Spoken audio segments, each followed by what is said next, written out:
PCR jase l'opinion publique, fait de bruit à travers toute la République, parce que vous savez, les Congolais perçoivent très mal que Vital Kamerhe ou quelqu'un d'autre puisse créer une plateforme au sein de l'Union sacrée de la nation. Il y en a qui pensent que c'est une façon de fragiliser la plateforme créée par le chef de l'État, mais selon Vital Kamerhe et ses communicateurs, c'est simplement pour consolider la majorité parlementaire, s'assurer que la vision du chef de l'État sera exécutée comme il se doit. Alors, certains acteurs politiques analysent très mal et voient des mauvais yeux cette création de la plateforme des PCR. Nous recevons Diego Kaïba, qui est un analyste politique indépendant, mais également journaliste. Tout à fait. Bonsoir, monsieur Diego. Bonsoir, estimé confrère Désiré Wembolo. Bonsoir à tous les téléspectateurs de cette chaîne 10e rue. C'est ma toute première fois de mettre les pieds ici, mais je me sens déjà aéré d'échanger avec vous. Ça c'est bien. C'est une émission aussi très suivie et puis c'est une chaîne qui prend beaucoup plus de valeur. Voilà pourquoi je n'ai pas hésité de répondre à votre invitation. Merci beaucoup. Très bien. Alors, merci beaucoup. Parce que vous êtes journaliste, je voudrais tout de même qu'on ait un débat entre journalistes. Tout à fait. D'accord. Pourquoi pas aussi analyste? Tout à fait. Vous avez toutes les casquettes. Absolument. Analyste et journaliste. Absolument. Mais il y a un débat autour de la création du PCR. Pacte pour un Congo retrouvé. C'est Vital Kamerhe qui a créé la plateforme Pacte pour un Congo retrouvé.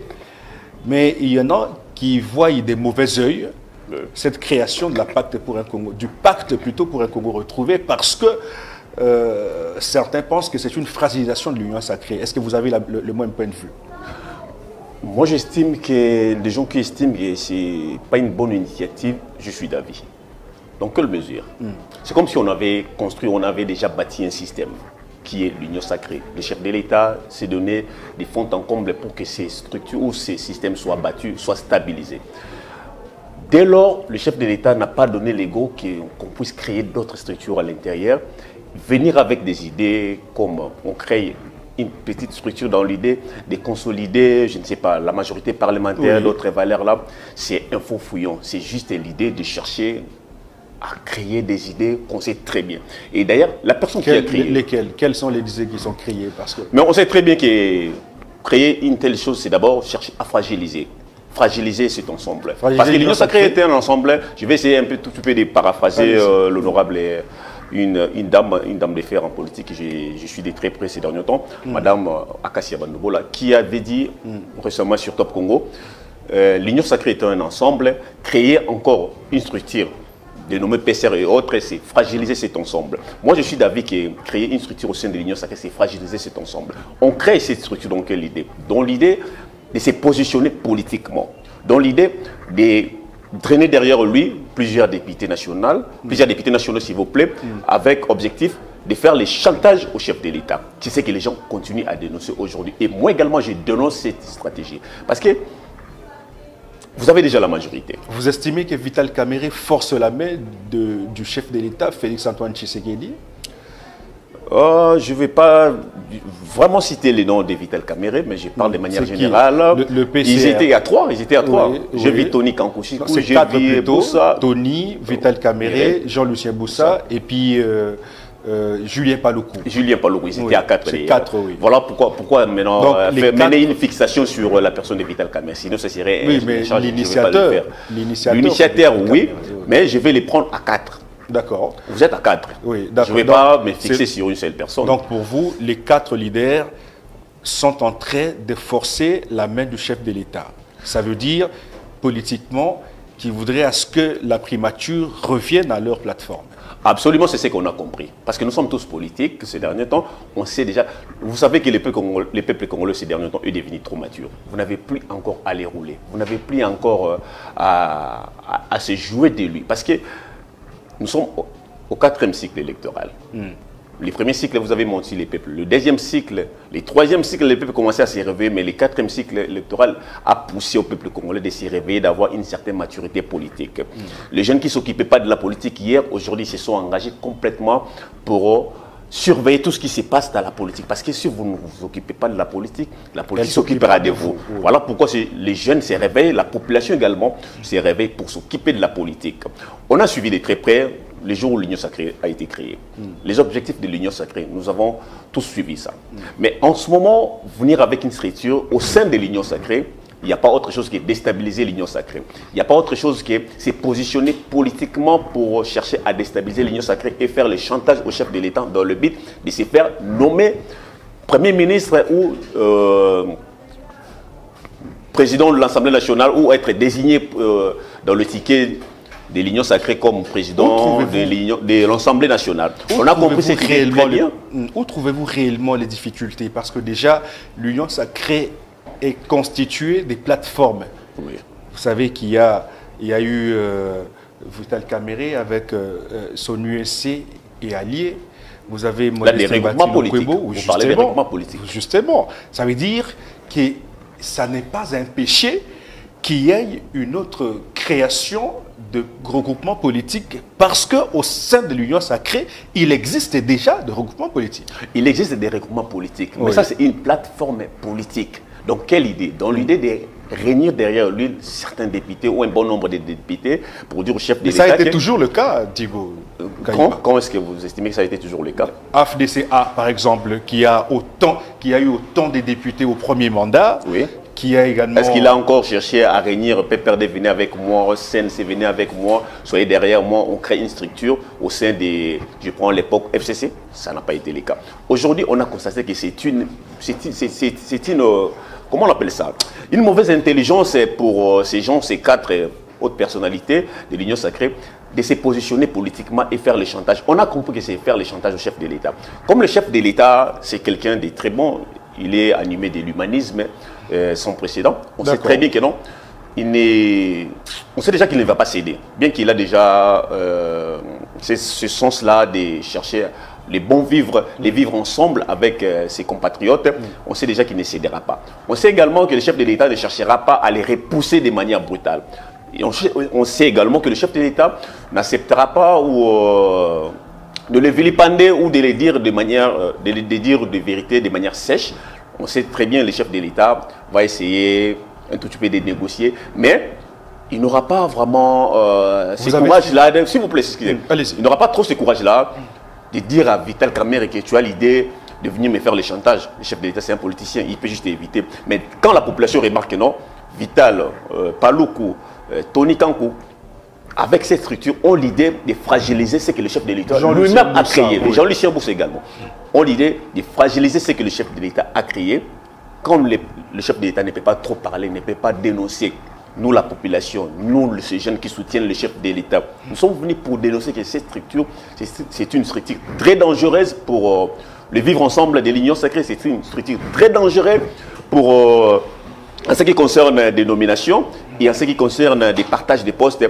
On veut principalement avoir une part des lions. C'est ça l'objectif poursuivi par ces PCA. Qui veut avoir la part du lion? Mais ces 4, je parle de ces 4 personnalités. Oui, mais les 4 n'occuperont tout de même pas une... Nous savons celui qui mène, c'est les chefs des troupes. C'est les chefs des troupes, nous savons très bien. Qui donc? Les chefs des troupes de ces PCR, vous le savez très bien, je ne vais pas trop citer les noms des gens ici, mais c'est lui qui veut se positionner politiquement. Voilà pourquoi on ne les repousse pas, on ne les suit pas. Pourquoi il y a toujours des mauvaises intentions quand Vital Kamerhe essaye de créer quelque chose autour du chef de l'État? L'entourage du chef de l'État, l'UDPS, les communicateurs de l'Union sacrée, voire même les journalistes proches, parce qu'actuellement, il y en a qui sont proches du pouvoir, voient toujours des mauvais yeux tout ce qu'est fait Vital Kamerhe. On a comme l'impression qu'il y a de l'acharnement sur la personne de Vital Kamerhe.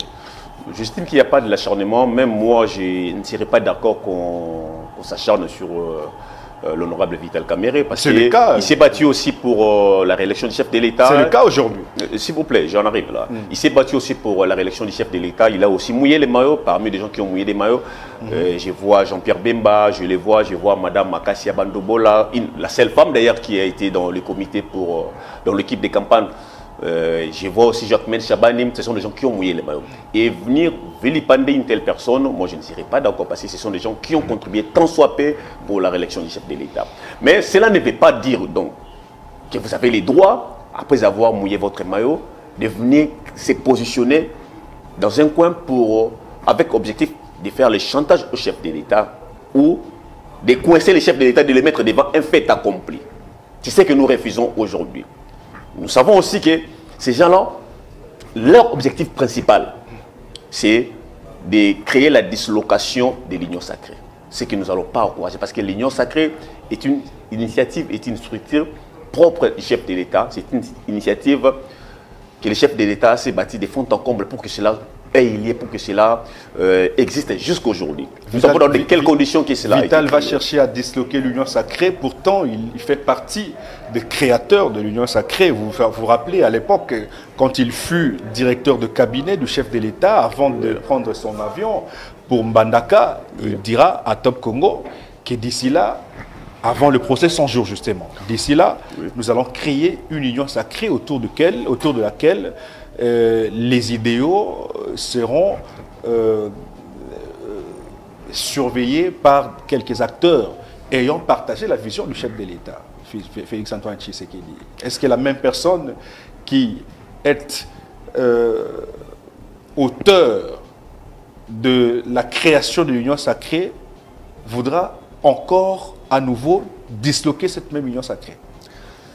Cher Désiré, vous savez, devant les intérêts, les attitudes changent. Avant d'avoir vu peut-être une grosse somme d'argent, vous ne pouvez pas avoir la même attitude quand vous avez vu cette grosse somme d'argent devant vous. Nous sommes sortis de la guerre électorale bien sûr. Après la guerre électorale, c'est le moment de partage du butin. Permettez-moi l'expression du butin de guerre, je peux dire ainsi. En ce moment-là, les attitudes sont différentes. Parce que chacun va chercher à avoir ses intérêts. Nous sommes en politique. En politique, il n'y a pas l'église, ce sont les intérêts. Maintenant, le problème se pose au niveau du partage. Il y a ceux qui veulent avoir la part des lions. Il y a ceux qui veulent avoir aussi une part normale. C'est en ce moment-là, c'est là où nous nous retrouvons en ce moment. Nous ne condamnons pas les initiatives de l'honorable Vital Kamerhe. Mais nous dénonçons un tout petit peu cette structure. Je ne vais pas m'atteler sur la personne de Vital Kamerhe, mais moi je dénonce beaucoup plus cette structure qui est un sous-système dans un système. L'Union sacrée est un système, on considère maintenant les PCA comme un sous-système qui dérange maintenant les grands systèmes. Il n'y a pas moyen que le grand système fonctionne actuellement. On a créé ces structures pour que on se débarrasse. Ce n'est pas ce que dit Kabouya, qui est secrétaire général de l'Union sacrée, enfin, qui est secrétaire général de l'UDPS, aussi faisant partie du présidium de l'Union sacrée de la nation. Vous savez lire les signes du temps. Il a dit ça, mais... C'est-à-dire, il a dit ça. Mais les mêmes jours, vous avez vu le secrétaire général Augustin Kabouya consulter différents membres du présidium. C'est un message fort. Allez, je comprends que non. C'est pour aller leur dire que non. Réveillez-vous, on a senti qu'un danger est entré dans la maison. Ces dangers-là, nous devons le bouter dehors. On ne boute pas la personne de Vital Kamerhe, moins encore Paluku, Boussa et autres. Mais c'est ces systèmes-là. Vous pouvez être mon frère, mais vous avez peut-être des idées que vous avez ramenées dans l'objectif que peut-être de m'apporter un bonheur. Mais quand je réalise que ce n'est pas un bonheur en soi, c'est peut-être la nuisance que vous m'apportez, je n'aurai pas honte de vous le dire clairement que arrêtez avec cette démarche. C'est ce que fait Augustin Kabouya. Il ne peut pas dire ça ouvertement, mais il a juste réveillé un tout petit peu la conscience des membres du présidium. On a compris. Il y a une sorte de guerre des paliers en ce moment au sein de l'Union sacrée. D'accord. Il y a des gens qui veulent avoir le dessus sur les autres. Comme qui? Non, je ne vais pas citer les noms. Vous savez comment... On part déjà ici, vous savez lire le temps, vous savez lire les signes, vous savez lire les actes des gens. Aujourd'hui, on a compris que non, moi je ne peux pas m'associer à Bahati, moi je ne peux pas rester avec Bahati parce que moi je m'estime que j'ai beaucoup plus de poids politique que les autres. Et je dois me positionner à côté pour avoir plus de détails, pour avoir une grande part. Et soit... Moi, je ne peux pas rester là, sinon on va les prendre comme Premier ministre. Je n'aurai pas d'argument, je n'aurai pas quoi dire. Parce que moi, j'avais commencé avec le chef de l'État un tout petit peu avant. Ou soit, moi, j'ai plus mobilisé que les autres. C'est ces guerres qui se passent en ce moment. Je ne sais pas imaginer des gens. Vous êtes dans une structure créée par le chef de l'État. Prônée par le chef de l'État, encouragée, entretenue par le chef de l'État. Mais vous créez cette structure. Quand les gens viennent vous dire que non, cette structure que vous avez créée est un tout petit peu nuisible pour l'existence de l'Union sacrée. L'Union sacrée, je me répète un tout petit peu, comme un ensemble. Vous créez encore un autre ensemble au sein de l'Union sacrée, c'est fragiliser cet ensemble. J'ai suivi Madame l'honorable Akassia Bandouboula qui l'a dit. J'ai vu les gens de l'INC s'acharner sur lui. Aussi longtemps. Qu'est-ce qu'elle a dit réellement? C'est ce que j'ai fait qui a inquiété plus d'un. Elle a juste dit, l'Union sacrée était un ensemble, créer encore un autre ensemble, un sous-ensemble comme PCR, c'est fragiliser cet ensemble. Mais j'ai vu une sorte d'acharnement sur lui, vous n'allez pas supporter. Au point de sortir certains documents. Malheureusement, je suis venu un tout petit peu en retard, sinon je vous aurais peut-être montré certains documents. D'accord. Au point de commencer à comparer. Elle a fait quoi? Donc, ils commencent à mener maintenant une campagne de léchage médiatique contre cette dame. Quand elle fut ministre de l'économie. Voilà. Quand elle fut ministre de l'économie, elle a fait quoi? Ce qui est une évidence. Non, ce n'est pas une évidence. Par contre, moi, je peux vous apporter certains détails. D'accord. On va vous faire gober ce qui n'est pas juste et ce qui n'est pas normal, par contre. Moi, je peux vous montrer certains détails. Cette dame, que mes frères et sœurs, que je ne vais pas vilipender, je ne vais pas tirer sur eux aussi, qu'ils veulent considérer comme une moindre, c'est d'abord une jeune. En dehors d'être jeune, oui, c'est aussi une dame. Pas n'importe laquelle, c'est une dame d'affaires qui j'estime que non. En dehors d'être ministre de l'économie, elle a été co-directrice de la campagne du chef de l'État, la campagne électorale du chef de l'État. Oui. Et cette campagne a abouti, cette campagne a été des résultats positifs. Ce n'est plus une moindre. Lors de son mandat quand elle était ministre de l'économie. Je vais essayer un tout petit peu de vous rappeler quelques éléments que cette dame, moi je suivais depuis longtemps et je voyais ses prouesses, je n'ai pas hésité de noter, j'ai dit, oh, mais ces gens essaient de négliger cette dame. Et puis aussi c'est une jeune. Comment voulez-vous seulement qu'on mise sur des gens qui ont déjà fait beaucoup de temps dans la politique, qui n'ont pas vraiment apporté un petit plus à la jeunesse? Pour vous, être jeune, c'est un critère de choix d'une fonction importante. On s'est plaigné l'autre fois, lors des régimes de l'ancien président Joseph Kabila, il ne fait pas appel aux jeunes, il n'engage pas les jeunes, il ne mise pas sur les jeunes. Aujourd'hui, on a joué sur la compétence, non pas sur la jeunesse. Mais on n'a pas un problème d'âge, c'est de compétence et de travail. Absolument. Moi, j'estime que cette dame, l'honorable Kassia Bandoubola, a aussi une compétence. Je vais essayer de vous évoquer entre au moins 4 ou 5 prouesses que cette dame a réalisées. Allez-y. Je vais vous citer ici. J'en ai noté même dans mon cornet ici. Est-ce que vous savez que d'abord, ce ministère de l'économie est un ministère transversal? Dans quelle mesure? Dont occupe Vital Kamerhe aujourd'hui. Dont occupe Vital Kamerhe aujourd'hui. Créateur du PCR. Créateur du PCR. Oui. Vous voulez me pousser dans la polémique? Je ne vais pas suivre ces gestes. Allez-y. Je vais juste vous rappeler les prouesses que cette dame a réalisées. Cette dame, elle est arrivée au ministère de l'économie une année après ou quelques mois après le ministère de l'économie, où le monde a connu ces phénomènes appelés Covid-19. Oui. Elle était ministre de l'économie. L'économie du monde était par terre. Mais en son temps, elle a su maîtriser les prix du carburant qu'elle avait trouvé. Attendez, je vais essayer de vous... qu'elle avait trouvé... Le prix du carburant était maîtrisé? Absolument. Ça, c'est un fait vérifié et vérifiable. Le prix du carburant était... Ça n'a pas grimpé? Attendez, les prix du carburant étaient à 245 francs, 1 litre. Mais cette dame a réussi à réduire ça à 1895 francs. Et ça a été stabilisé pendant plus ou moins 2 ans, jusqu'à ce qu'elle est partie en avril 2021. Le prix n'a pas bougé. Vous pouvez aller vérifier au ministère de l'économie. Puisque j'ai vu un document sortir sur Internet aujourd'hui, c'est un document authentique, je vais en arriver d'ailleurs, pour montrer que non, il commence à mener une guerre contre une personne qui ne s'occupe pas d'eux. Je vais essayer encore de vous évoquer l'autre prouesse. En dehors de la réduction des prix ou la stabilité, la stabilisation des prix du carburant. Le taux, d'abord le taux. Elle a trouvé quel taux et elle a laissé lequel? Alors, j'en arrive, j'en ai évoqué tout. La Covid, vous vous rappelez que c'était catastrophique. Attendez, moi j'arrive là. Oui. Dites-vous maintenant, elle a laissé les taux à combien? Aujourd'hui, nous sommes en combien? J'en arrive. Je disais donc, le ministère de l'économie étant transversal, il y a plusieurs difficultés, plusieurs couacs qui interviennent. Si vous n'êtes pas un bon manager, vous n'allez pas vous retrouver, vous n'allez pas mener de bonnes actions. Donc, quelle mesure? Quand l'honorable Kassia Bandoubola était ministre de l'économie, il y a eu certains phénomènes qui dérangeaient un tout petit peu le ministère de l'économie. Ce sont les phénomènes des barrières des fortunes.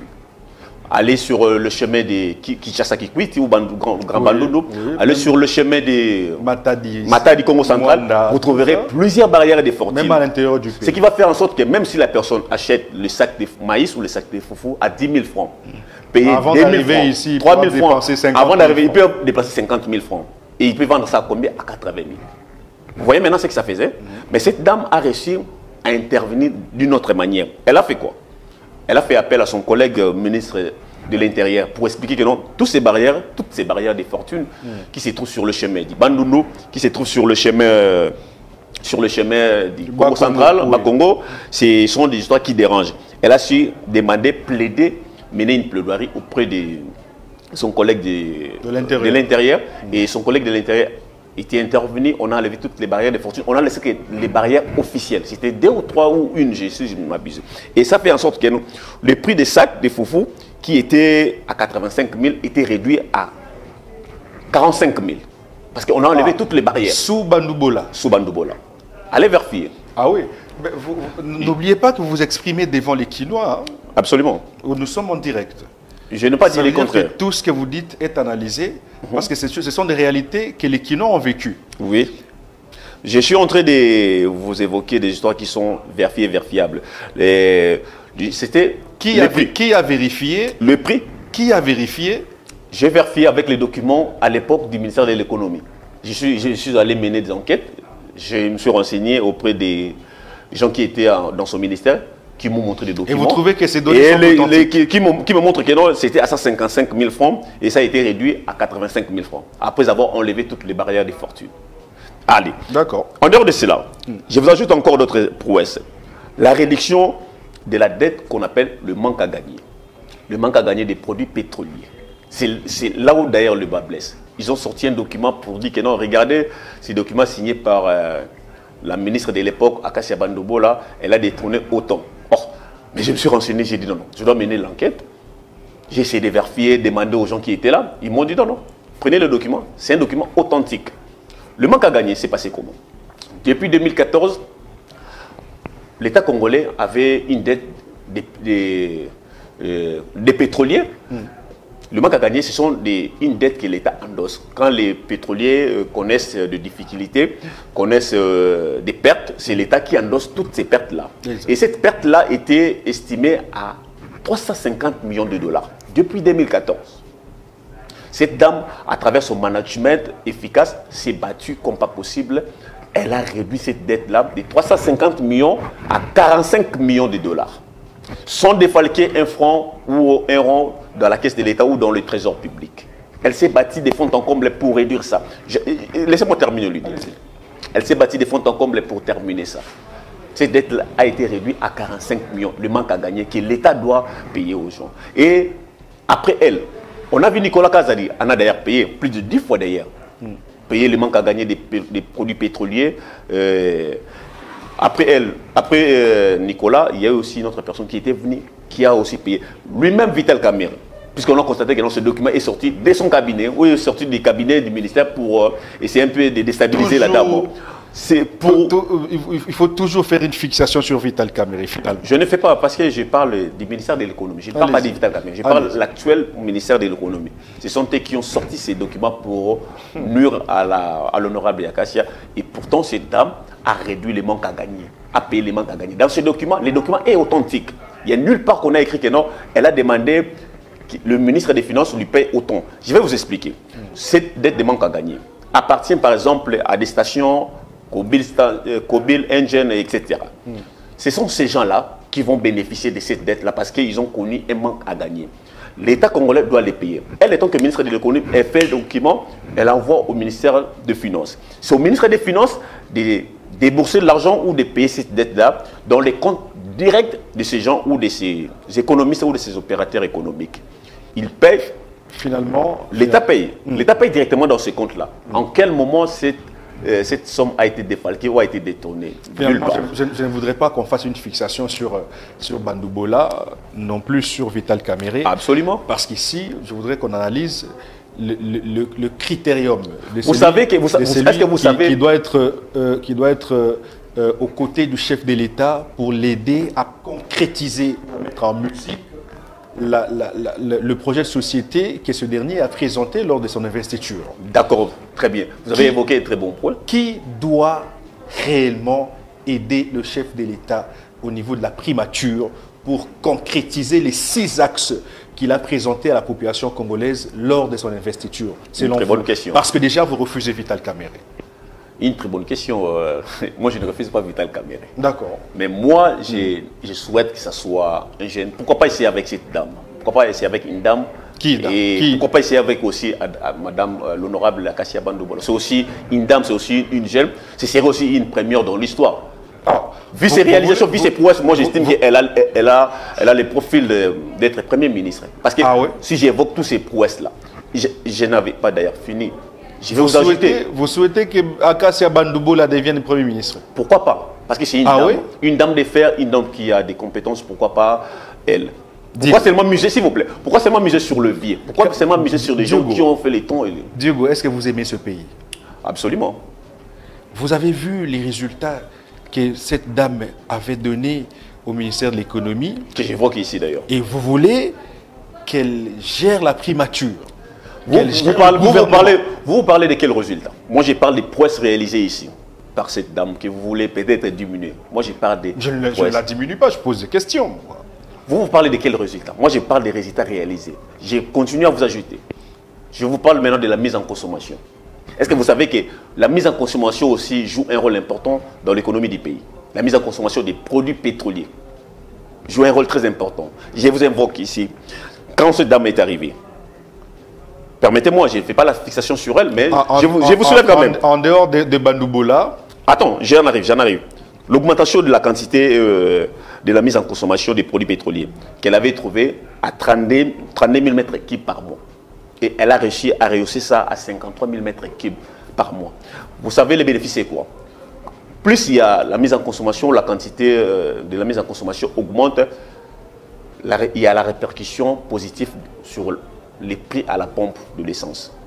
Quand il y a l'augmentation de la mise en consommation, les prix est réduit ou les prix est stabilisé. Mais quand il y a moins de consommation des produits pétroliers, des prix augmentent ou les prix essaient un petit peu de bouger, de chevaucher à tout moment et il n'y a pas la stabilité. Au regard de tout ça, moi j'estime que non, son bilan au ministère de l'économie était positif. Donc son bilan est positif plus que celui de Vital Kamerhe à l'économie. Est-ce que vous savez aujourd'hui, après cette dame, j'ai parlé ici des manques à gagner, que cette dame avait réduit, c'était de 350 millions de dollars, qu'elle avait réduit à 45 millions. Et aujourd'hui, au moment où nous vous parlons, nous apprenons les manques à gagner, la dette des manques à gagner serait à 700 millions. Je ne donne pas les prix exacts, mais serait à 700 millions de dollars. Qui vous donne ces chiffres-là? Nous menons nos investigations en tant que journalistes. On ne suit personne, mais on essaie quand même d'éclairer l'opinion. Subjectivement, ou vous êtes neutre? Parce qu'on vous sent appartenir à l'autre camp. Quand je dis que Vital Kamerhe a mouillé son maillot pour la réélection du chef de l'État, j'appartiens à Vital Kamerhe, c'est ça. Mais vous oubliez aussi que Vital Kamerhe, le même Vital Kamerhe, a fait à ce que ce pouvoir soit celui de Félix-Antoine Tshisekedi en 2018. Mais c'est ce que je suis en train de redire, de dire et de redire. Je dis, il a contribué. Il a mouillé son maillot. Et je ne serais pas d'accord qu'on les vilipende, qu'on jette de la salité, qu'on jette en pâture tout ce qu'elle a apporté comme effort. Vous diluez son PCR, c'est ça le drame. Non, c'est pas moi, c'est une structure qui n'est pas la bienvenue auprès de la population ou dans l'opinion. Ce n'est pas moi, ce n'est pas Diego Kayiba qui dit ça, mais c'est une structure qui n'est pas vue d'un bon œil auprès de la population et auprès des gens qui soutiennent réellement les chefs de l'État. Quelqu'un m'expliquait hier l'objectif de cette plateforme. PCR. Je peux citer le nom d'ailleurs. À ne pas confondre avec la PCR de la police. Je peux citer le nom d'ailleurs, c'est Moïse Monidela qui me disait que le PCR tombe au bon moment. Pourquoi? Parce que ça va aider le chef de l'État à nommer un informateur et cet informateur n'aura pas assez de travail. Il n'ira pas consulter tout le monde ou chacun de tous les individus qui entourent le chef de l'État. Il va plutôt consulter les plateformes qui seront créées autour du chef de l'État. Ça veut dire il va consulter le PCR de Vital Kamerhe. Ensuite, s'il y a une autre plateforme créée par Kabouya, Jean-Pierre Bemba et puis Modeste Batiloukwebo, il va encore consulter l'autre côté. Mais également la plateforme de l'actuel Premier ministre Jean-Michel Sama Lukonde et Fifi Masuka. C'est-à-dire que le travail sera minime et qu'on aura un résultat très rapidement. Qui vous a dit que si on nomme un informateur, il fait normalement son travail, le travail sera gigantesque? Pas du tout. Moi, par contre, j'estime que non. Aller sur ce chemin que je considère d'ailleurs suicidaire, c'est chambouler la procédure normale établie même par la Constitution. Puisque la Constitution donne droit à un informateur. On nomme un informateur, on suit la procédure normale. Pourquoi chambouler maintenant la même procédure, justement? Non, ça c'est chambouler. Ça, c'est... On connaît l'objectif derrière. Les plateformes. On connaît l'objectif derrière cette création des plateformes. Voilà pourquoi on évite cela. Qu'on reste dans l'idée. Il y a déjà la majorité qui appartient à l'Union sacrée. Laissons le chef Qui a identifié cette majorité qui appartient à l'Union sacrée? Non, mais lors de la publication, qui l'a identifié? Lors de la publication, on a vu, ce sont les plateformes de l'Union qui appartiennent à l'Union sacrée. Oui, mais ils peuvent changer à tout moment. Ils ne peuvent pas changer à tout moment. Dès lors, ils ont fait leur déclaration au niveau de l'Assemblée nationale qu'ils appartiennent à la majorité présidentielle. Qui doit déterminer que cette majorité appartient au chef de l'État, Félix Antoine? L'informateur, bien sûr. Alors, mais jusque-là, on n'a pas. Mais laissons l'informateur. Laissons la procédure normale. Pourquoi on veut court-circuiter? C'est-à-dire que jusque-là, nous ne pouvons pas dire que Félix Antoine Tshisekedi a une majorité parlementaire. Nous pouvons dire ça parce qu'il y a plusieurs plateformes qui ont fait des déclarations. On a vu qu'ils appartiennent à l'Union sacrée, ils appartiennent au chef de l'État. Laissons la procédure normale. Pourquoi on veut chambouler la procédure? Vous risquez de confondre l'hypocrisie politique du réalisme politique. Non, il n'y a pas d'hypocrisie parce qu'on connaît des gens qui appartiennent qui sont partis aux élections avec la conviction d'apporter la majorité au chef de l'État. Ils sont revenus avec le butin de guerre. Ils donnent ça à l'Union sacrée, non seulement au chef de l'État, mais ils donnent ça à l'Union sacrée. Il y en a qui sont partis avec Moïse Katumbi, mais qui l'ont quitté après les élections. Pour rejoindre l'Union sacrée d'ailleurs. Oui. Alors, mais aujourd'hui, quand nous parlons... Ça va être le même cas à l'Union sacrée. Non, ça ne sera pas le même cas parce que les chefs de l'État essaient d'entretenir l'Union sacrée de manière que ça ne soit pas fragilisé. C'est là où nous disons que non, il faut éviter de créer des structures inutiles à côté pour déstabiliser inutilement la structure principale. Moi, je vois la majorité qui appartient au chef de l'État qui ne sera pas déstabilisée parce que ces gens-là sont venus pour accompagner le chef de l'État. Mais par contre, venir avec des groupuscules à côté, c'est fragiliser cet ensemble, ce n'est pas aider le chef de l'État. Moi, je ne veux pas qu'on chamboule la procédure, qu'on reste dans la procédure normale, respectons cette procédure établie même par la Constitution de nommer un informateur, qu'on reste par là. Si le chef de l'État va nommer un informateur, si le chef de l'État trouve que non, il a identifié la majorité, dans son pouvoir discrétionnaire, lui-même estimera, bon, je peux nommer Vital Kamerhe, je peux nommer Jean-Lucien Boussa, je peux nommer Tony Kampou, je peux nommer... Si aujourd'hui Vital Kamerhe devient informateur, vous n'en ferez pas un problème. Vous et Akassia Bandoubola. Pas nous et Akassia Bandoubola. Moi, je parle de l'opinion générale. Oui. L'opinion générale n'a pas réussi ça. Diego n'en fera pas un problème. D'ailleurs, lui-même, la personne de Kamerhe, j'apprécie ce qu'il est. J'apprécie. Vous trouvez qu'il a des compétences requises pour occuper ces Depuis que j'ai commencé, je n'ai pas ignoré ce qu'il est. Ah, d'accord. Je n'ai pas ignoré et je ne peux pas ignorer ce qu'il est. Mais j'estime que ce qu'ils ont créé n'est pas du tout bon pour l'existence de l'Union sacrée. J'ai trouvé ça, c'est une manière de mener en avant déjà les chantages contre ou à l'endroit du chef de l'État. Qu'il soit nommé un informateur ou non, moi j'estime que non, il a des compétences. Si le chef de l'État estime que non, c'est lui, pourquoi pas? Mais on ne veut pas que ce soit les chantages politiques.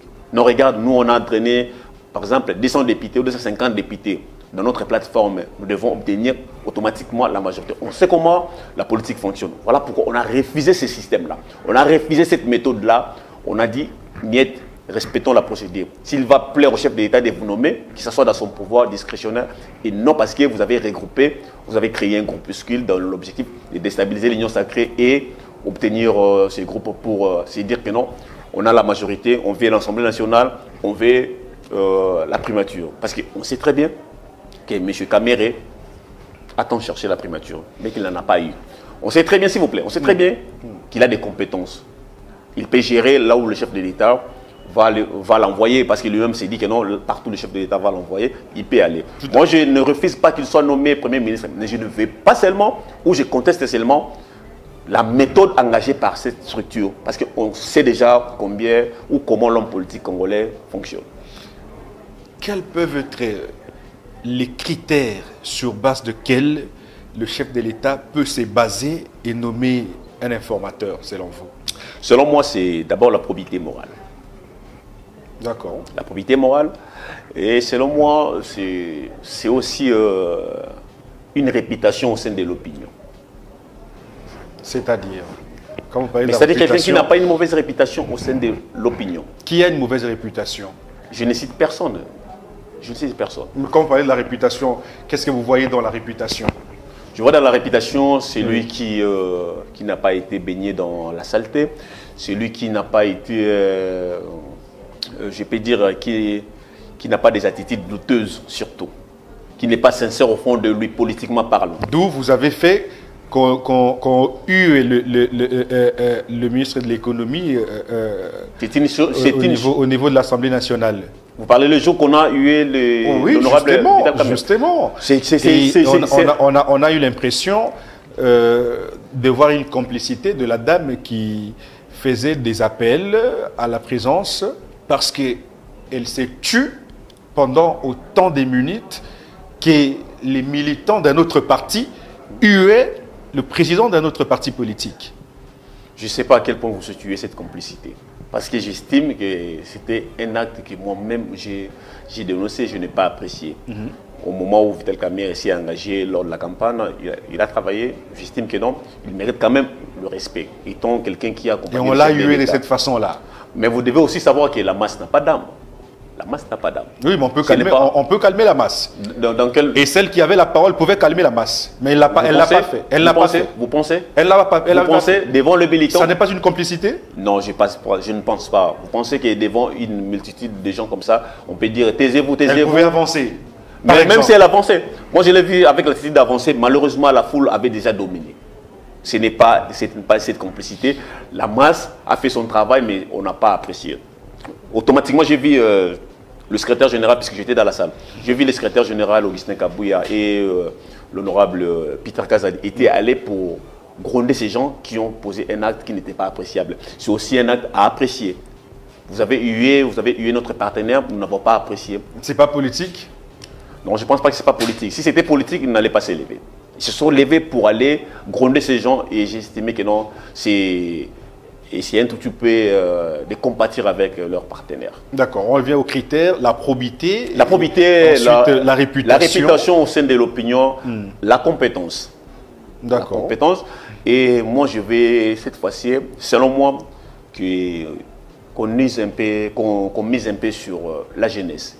Que ce soit cette fois-ci un jeune, et pourquoi pas aussi, je vais ajouter, pourquoi pas aussi une dame.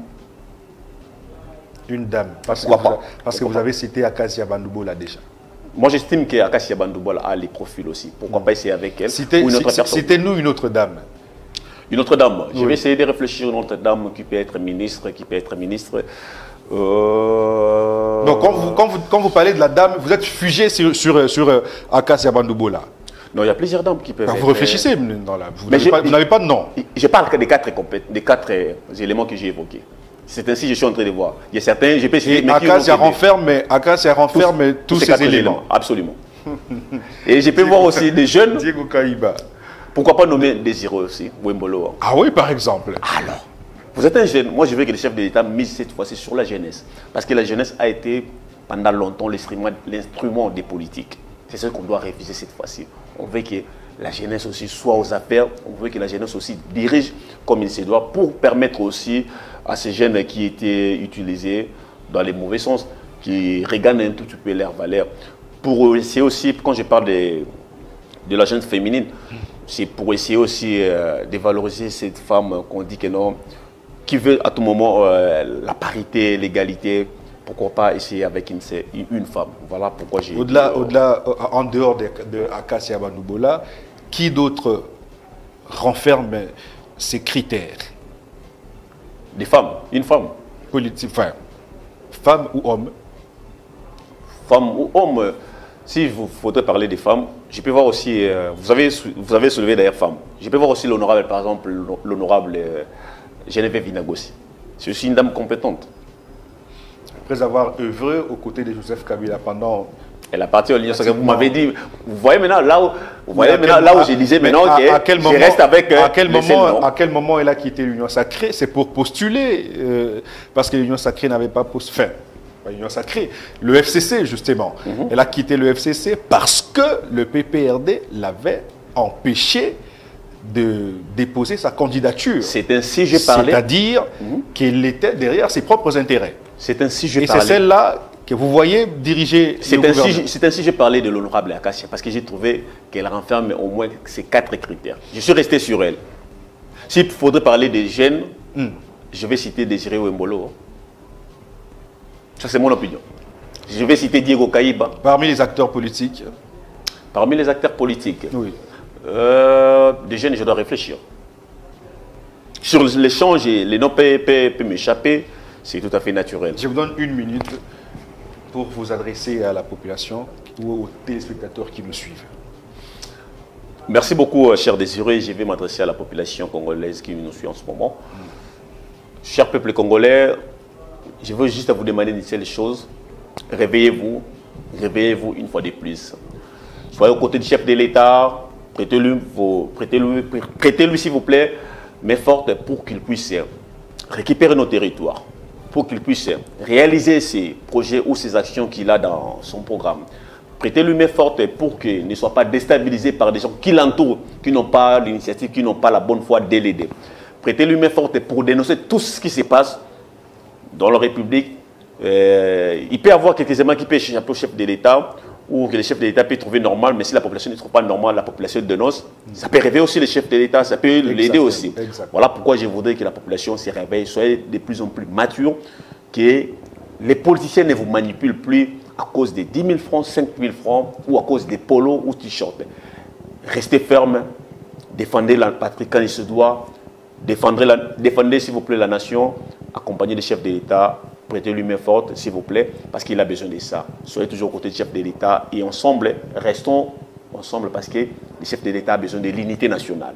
Évitons les tribalismes, évitons tout ce qui nous divise et restons simplement éveillés. Ça, c'est une sorte pour moi de faire un éveil patriotique. Très bien. Merci beaucoup, Diego Kaïba. Même si vous n'avez pas évoqué Acacia Bangola dans votre conclusion. Non, je peux dire ça, s'il vous plaît. Merci, c'est fini. Nous sommes à la fin de l'émission. Un petit mot. Merci à notre population, à nos téléspectateurs qui nous ont suivis et qui nous suivent à cet instant. Restez branchés pour la suite des programmes.